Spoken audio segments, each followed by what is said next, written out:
Dr. Jesse Gill. Welcome back to this third installment in our three-part series on emotionally connected listening. All of this comes from my book, Face to Face, 7 Keys to a Secure Marriage, face-to-facemarriage.com. As I mentioned in the first 3, all of this comes from the attachment theory, which tells us how to build loving bonds from infancy with our children, and then that bonding process carries throughout our lives. Children who have the 3 key ingredients of face-to-face connecting, touch, and emotional resonance develop this settled confidence that makes all relationships better. It even helps regulate their nervous system, gang. So if you didn't have that type of experience as a child, good news, you can co-create that pattern with your spouse. I hope you're working on it. I hope your spouse is working on it with you. And today is the third in the three-part series about how to be connected with listening. And the first C was, of course, curiosity. And the second C was compassion. And the third C is courage. Okay? So we're going to talk about how it takes courage to be a part of that listening process. Curiosity means that I'm dialed in and I want to find and learn new things. Compassion means that I feel with you and I have this understanding that at the root of it, you don't want to be alone and you want to be known.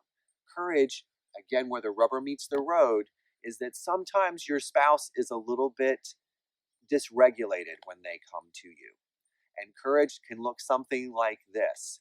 I want to hang in here long enough so that my spouse gets the benefit of my emotional presence.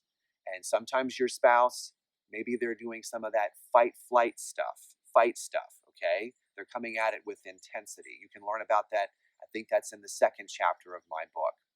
Sometimes they're coming at this whole experience and they're actually kind of fleeing or even freezing. They're shutting down. And it takes tremendous courage because you can get activated too, and you can feel like you want to retaliate or you want to retreat or you want to give up. And courage says, no, I'm committed to this. I'm going to weather the sort of the waves of emotion that might be happening, whether they're overt or whether they're actually, subverted and they're withdrawing.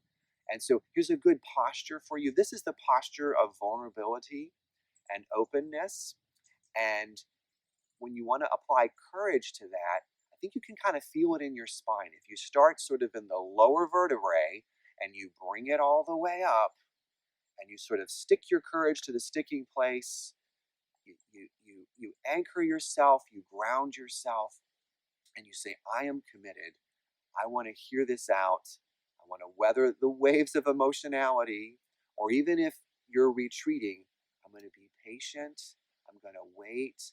I'm going to invite as long as this takes. So courage is this mental intention that I won't be subject to the normal emotional sways of fighting back or defensively or retreating. I'm gonna stay in this because you're worth it. I'm committed to you. Feel that in your spine. Loving, leading, connecting. God bless you as you build your emotionally connected marriage.